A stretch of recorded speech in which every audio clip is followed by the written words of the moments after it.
Hello and welcome. You are here with us for episode 134 of Riding in the Weeds. And today we are going to dig a little deeper into this whole topic of resistance because there's a lot to resistance. And I've had a couple of conversations this week that brought up an old teaching mechanism I used to use when I was mountain biking. I called it the 10-foot rule.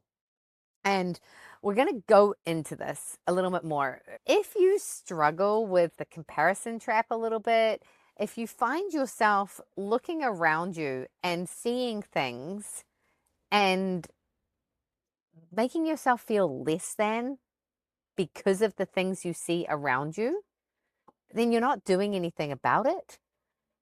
And you know you've been triggered in some way, but you're kind of stuck understanding the trigger. And again, you're making yourself feel less than because you're not doing XYZ, or you're downplaying your own successes because they don't stack up or look the same as somebody else's. This is the topic we're going to talk about today, because where you are right now has a lot to it. You haven't made it this far without being pretty awesome in some way, shape, or form. And when we look around and we look at other people and we hold their ideal standard up and we think it should be our ideal standard, that's when we get lost. And that's where resistance to whatever you're working on right now will come up, and it'll feel murkier and it'll feel muddier. So, as I say, we're going to talk about this 10-foot rule concept, and I hope you like it. So I am Natasha Lockie. I am a life and performance coach. I am a business consultant. I am here to help you through the pieces of your business that are not in your genius zone. Things that you know you can do, but you just don't have time to, and they're pulling you away from that space that really allows you to get in the flow and really get things done. And if you would like to talk to me more about this, you can book a time with me, meet with Tash. I do things like handle the website, handle your funnels, your booking systems, your learning management system, all of those techie things. As I say, you want to focus on your business, I'll focus on that side. I'll hand you over to my co-host, Jenny Brandon. Yeah, thanks. I'm Jenny Brandon. I'm an animal communicator and energy healer for animals and their people too. If you are encountering resistance in your pet relationships or struggles, emotional, behavioral, or just want to find out a little bit more about life from your pet's perspective, that's a great reason to get connected. Okay, so if you've been around for a moment, you know that I am a mountain bike coach. I've been doing it for 20 years. If you haven't been around for a moment, we'd just like to take a moment to say thank you for being here. Welcome. I hope you enjoy the show. And please give us a like, a comment, a review. And if this topic speaks to you and you think somebody else would benefit by hearing this podcast, please share it with them. So my 10-foot rule, what I would hear a lot when I was coaching mountain biking, and honestly, I would hear this one a lot, was basically, I can't do a 10-foot drop. A 10-foot drop's a pretty decent drop. It's a Big. launch. That's It's a huge to commitment, me. right?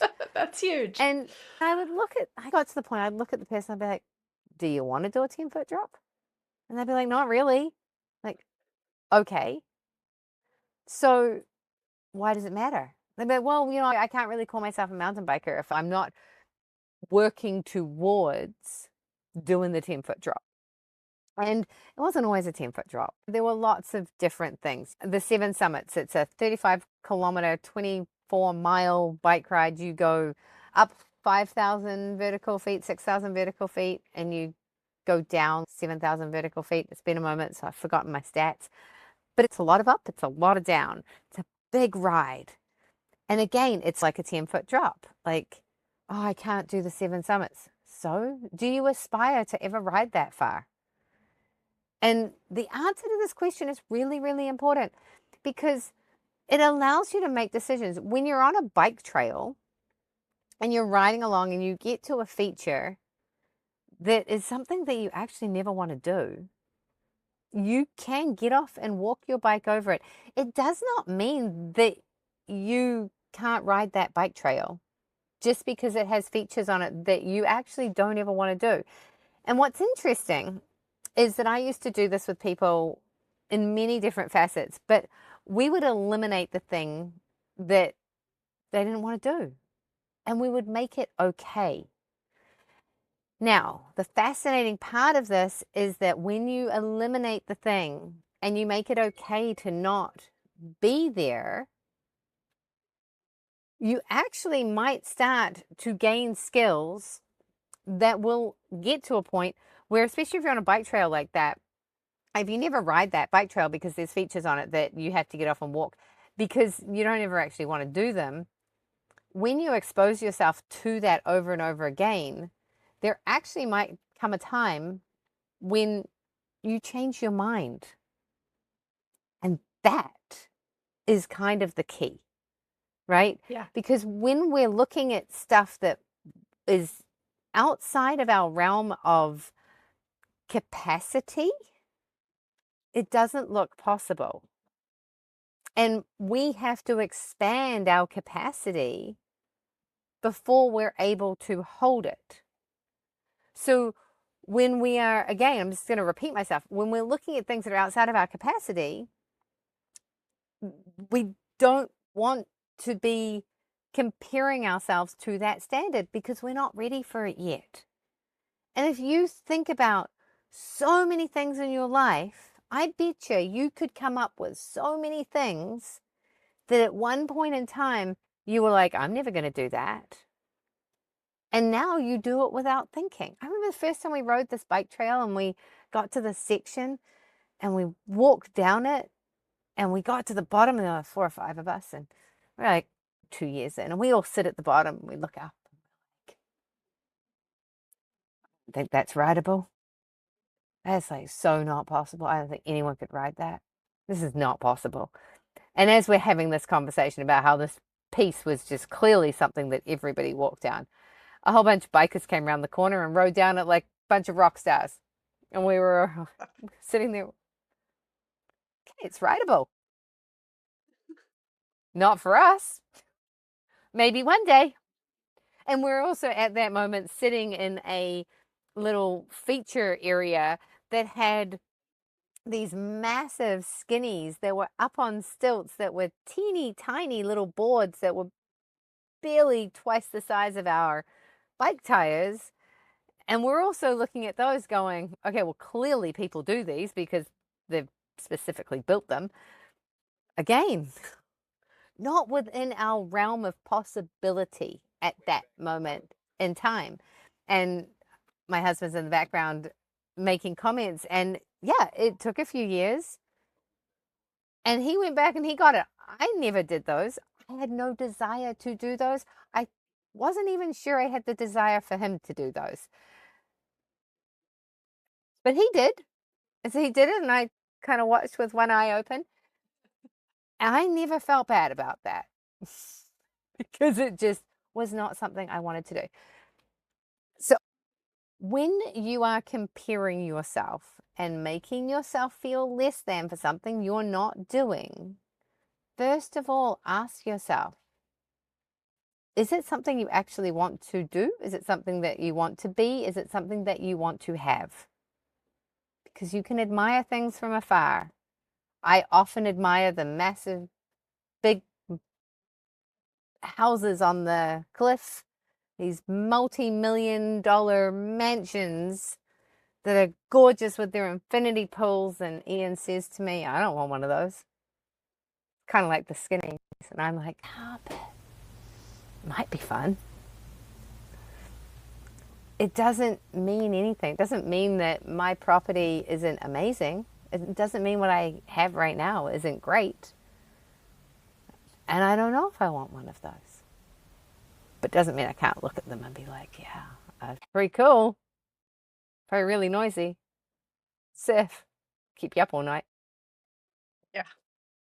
You got to want that in order for it to actually be something that you would enjoy. But it's very easy to look at it and say, wow, that's so amazing. I would want to have that. And then not really realize that no, it's not actually something you want. I think we get caught in those moments because there's a part of us that thinks that we should want that. We should want to do that. Or we've been told we should want to do that. And that's when we get in trouble, right? And we'll hit resistance until we can sort that out. And I think that's the biggest key to look at when we are resisting doing something. So, okay, I don't want to do the 10-foot drop. Like, all right, well, you need to dig into that to find out where the source of that is.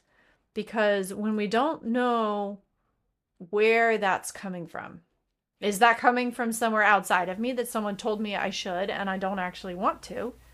Okay, well, that takes it off your plate pretty easily, right? That solves that problem. Because if you internally don't want to do it, then why are you even worrying about whether you can or can't? It doesn't matter. So when we hit that resistance, can we stop and start asking ourselves questions about it? What is actually happening here? Why do I want to do the thing?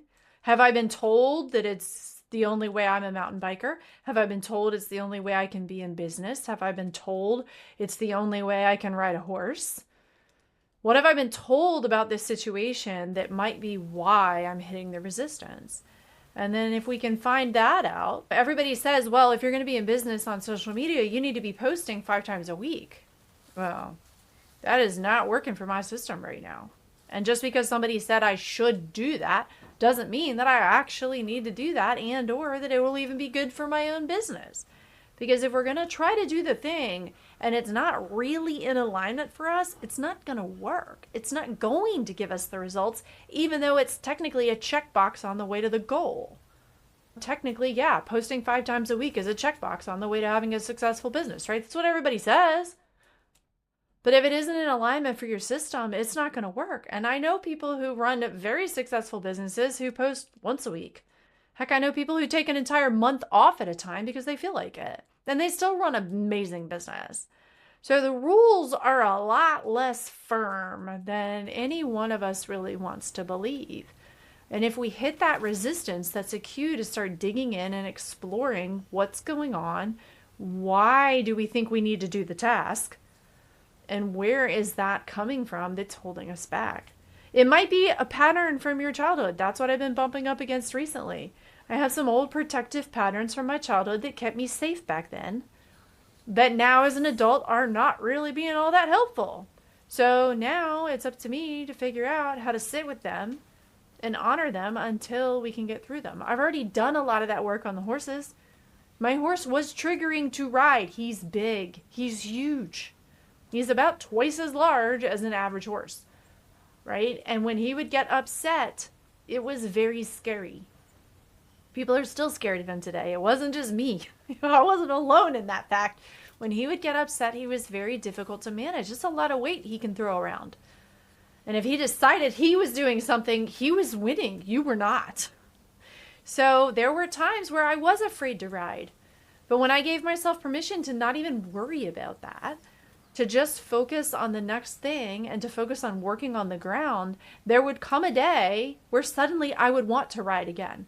And I went through waves of that over the years. Waves. I would go through periods of time where I wouldn't ride. I think one of the longest times I didn't ride was like over a year or two. I did not put a leg over him for over a year or two because it didn't feel right. I didn't feel safe, whether it was about me or about him, about his own internal safety, which I have to manage. That's my responsibility as a human in this relationship, right? And so either way, it didn't matter. When I didn't feel safe, I didn't do it. And so I learned very quickly to respect that safety threshold, that nervous system threshold of, okay, something is not right here. We need to stop here and figure out what to do until it feels good. And I will tell you, there would always come a day where I would be completely ready to get back on. It was like I had been doing it forever. It was like we had never stopped at that point because I respected that limit. And when you don't worry too much about the why, you just need to know that your nervous system is telling you something's going on here. And resistance is the nervous system speaking up and saying, hey, wait, red flag, something is not right. Something's not in alignment. And we just need to keep exploring that until we can figure it out. And like you said, one day you turn around, you're like 10-foot drop, no big deal. And it'll come out of the blue. It'll come out of nowhere, it feels like. But what you've done is all the little baby steps in between and respected that limit until it was no longer a limit. And it just sort of evaporates one day. And then suddenly you find yourself able to do the goal that you never thought you would dream would be possible. And I've bumped up against this in so many different places in my life. And the method out is always the same. Don't worry about that. Stop worrying about whether you're doing it or not, and focus on the next small step in front of you in whatever capacity that is. Like, that is almost always the answer to just about every single piece of resistance that you encounter, is don't worry about the thing and just focus on the next small step.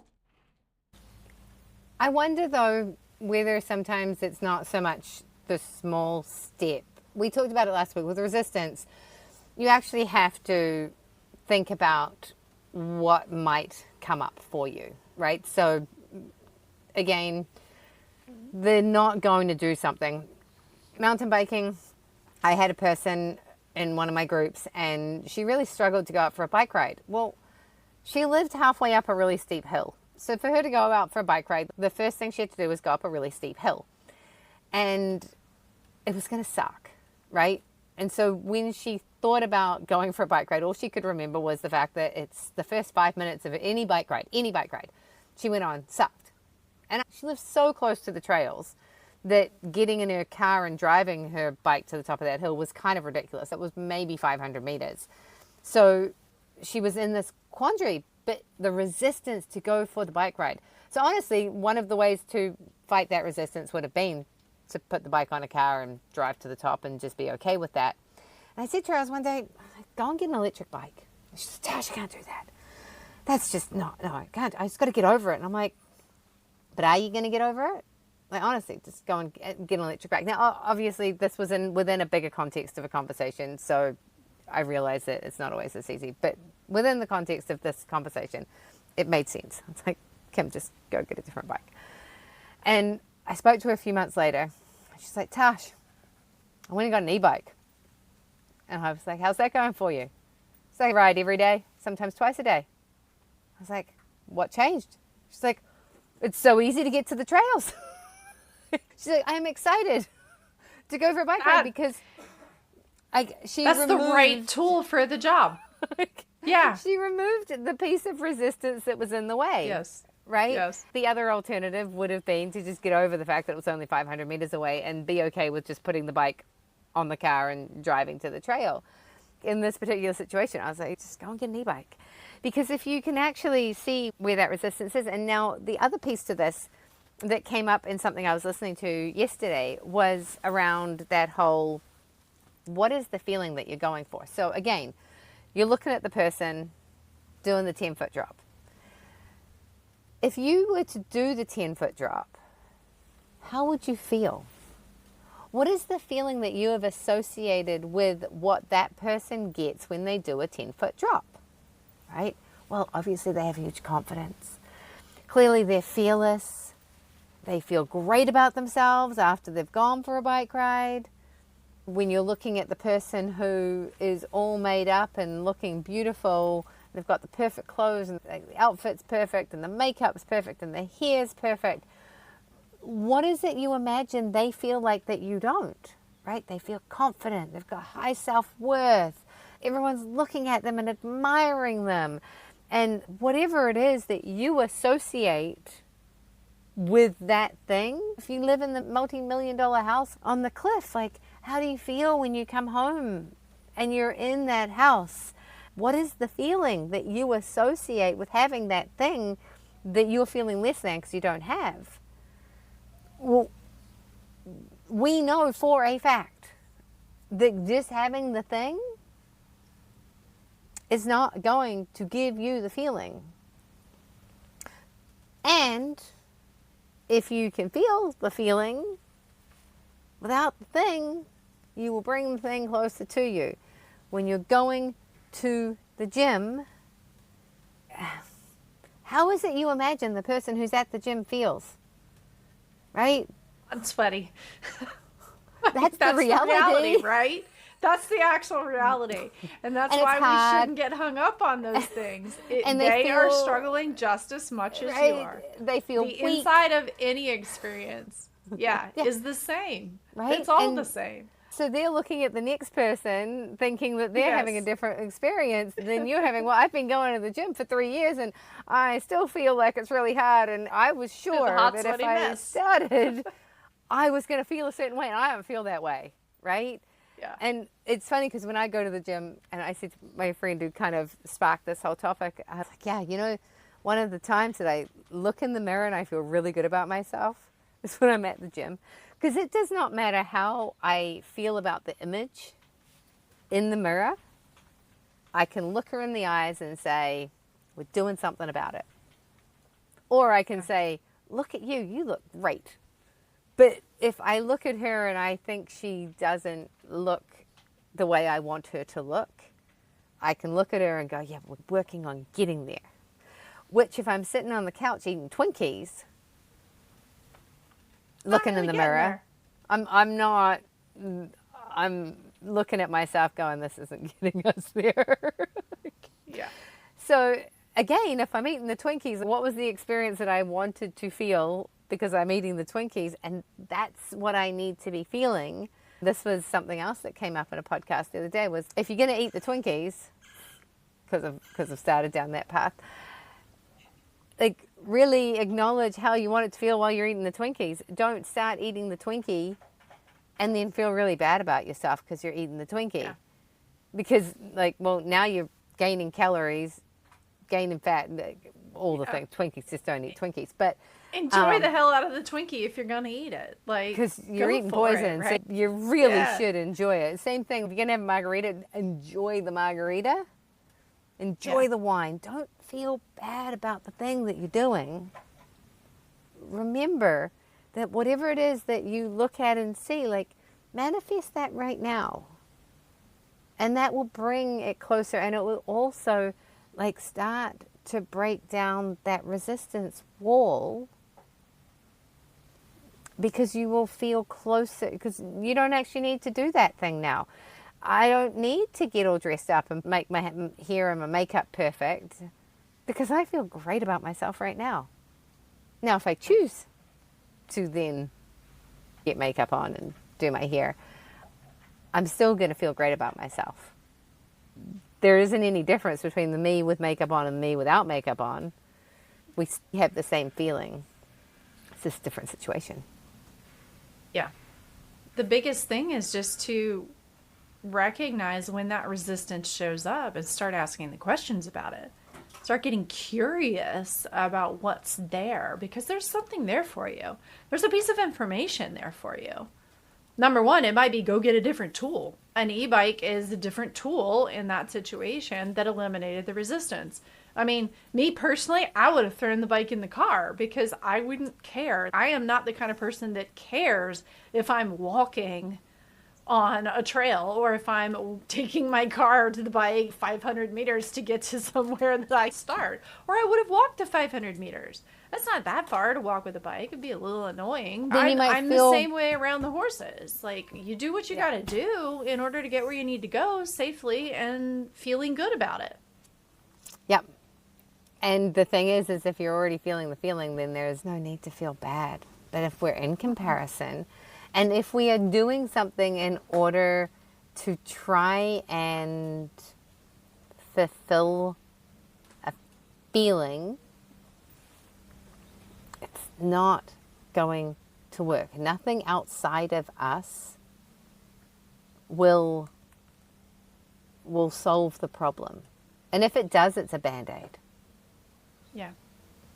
I just listened to something, it was a reel, and the lady was like, the choices you make in private are what show up in your body, or something like that. And I was like, I listened to it several times. I'm like, I don't know. I hear what you're saying. Absolutely. The way you look reflects the choices you made, I think is what it was. And I was like, that message right there is why there's so many people with body dysmorphia and all of these issues. Because what if you actually look great and you're looking in the mirror and you feel like you don't? What does that even mean? I have to look a certain way in order for people to accept me or not judge me and judge my choices that I'm making? Like, it was like a box that I just wasn't sure I knew how to open. So I kind of shut it down and went, yes, and no. You It's a are. both and, It's right? a both and. You're still okay, even if you're making different choices. Whose ideal? Hers? Yours? Yeah. Let's pick your ideal and then judge yourself on that. You're the only standard that you need to judge yourself by. Yeah. And And you that's get to hard. set your standard. Yeah, that's hard in our world because there's so many different places that tell us how we should be, how we should show up in this world. Everybody and their brother has an answer for what you should be doing about XYZ thing. Your body, the gym, eating, diet, hell, how you should ride a horse, how you should ride a bike, how you should run a business. Everyone and their brother has an answer for that. And I know I have struggled sometimes when I recognize that I need more information. And sometimes it's hard to figure out who has the information that actually is useful to me. And I have said something to somebody one time. I said, sometimes I don't even know how that would be for me. I don't remember the exact scenario. We were doing a lot of inner work. And I think she asked me, what would it be like if you were experiencing like peace, internal peace? And I'm like, I don't even know what that looks like. Like, my body has never experienced that scenario. And so then, yeah, I need to go looking around to find other examples to see, okay, does this example feel right? Is this how this feels? What happens if I do this? And I had an experience. I went to university very briefly and was attempting to get an equestrian studies degree. And it was the wrong place for me to be. But you know what I learned? That is, number one, how the majority of the world handles horses and works with horses. And number two, that's not what I want to do. That's not in alignment for me. And I wasn't able to articulate that for a couple years, but that experience showed me what the majority of the world goes through with horses. And it did not fit for me. It was not a match. And that was one of those pivotal moments that I didn't even recognize how pivotal it was in my life until years later when I went, oh, and the work I do now is so far from those original lessons. It's not even funny. It's just unrecognizable now. And I made a vow at one point that if I get to the point where I start teaching people, I am not teaching them the way I was taught originally, because it doesn't work. It doesn't work for me. It doesn't work for the horses, and it's not helpful in the long run. And now I have a whole body of knowledge that backs all that up. And now I can tell you why it doesn't work. Back then, I just knew it didn't feel good. And I wasn't getting the results they said I should be getting. Oh, just do this and you'll get this. The horse will do this. Yeah, no, it didn't work. It did not work for me at all. That's the difference between the horse and the bike. Most of the time, the bike does what you tell it to. But No, the horse kind of does too. it Oh, it does if you exactly know- what you tell it to. It's just not what you thought you told it. And actually, it's not even true either. It's like if you're giving it the wrong cues, it doesn't do what you want it to do. Well, and that's you're what like, I mean. "Why?" You just don't realize you're not telling it what you think you're telling it. It's like I You gave think it the cue. I think it's the same with everything. If you want something to do something, you gotta have the right cues. I had the same thing, but I knew it straight away when I was doing my marketing degree. And I remember going through stuff and being like, no, this is horrible. This is why we're having the issues we're having. And this was 20 odd years ago. It's like, we can't treat people like this. You can't just lie to them to make them buy the thing you want them to buy. We can't be doing surveys so we can manipulate people.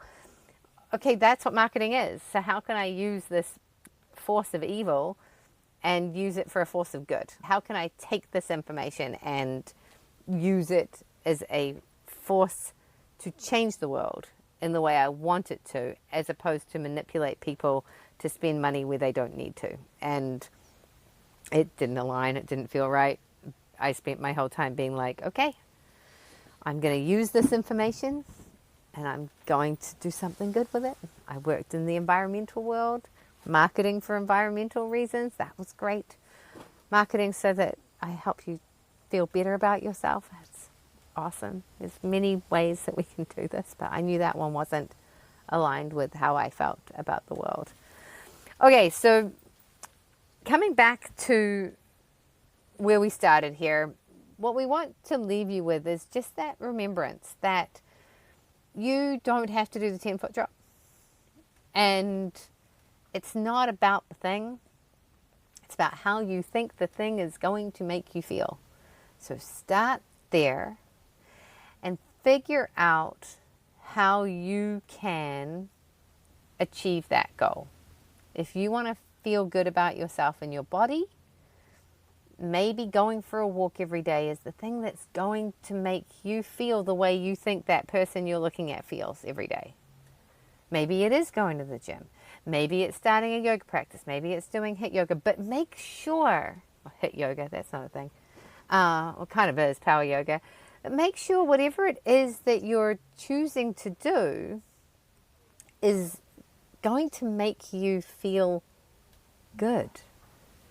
Because the reason you're doing anything is because you want to feel good.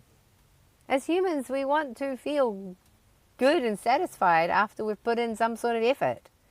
So when you're looking at taking those steps, look at where the resistance is going to come up and look at ways that you can bypass the resistance with things that will make you feel the way that doing the thing, whatever getting to the goal, is going to make you feel like XYZ. So each time you take a step, you want to feel XYZ. And I think that at the end of the day, that's really what this comes down to. And that's how we start to work through the resistance. So remember, you don't have to do it. And that's all I have to say. Yeah, this is your permission slip to not do the thing, to not feel the pressure externally to do the thing, and to stop and start to figure out what is going on underneath that's causing those things to come up in the resistance, that's causing the resistance to show up in the first place. And if you can work on addressing the nervous system piece and taking those small steps, then that will eventually release all that resistance and you won't have to worry about it anymore. But you have to honor that first, because you don't really get to go past go unless you're going to be willing to look at that. You'll always be stopping and starting. You'll always be in that cycle of trying really hard and pushing and then having it fall apart again. Yep.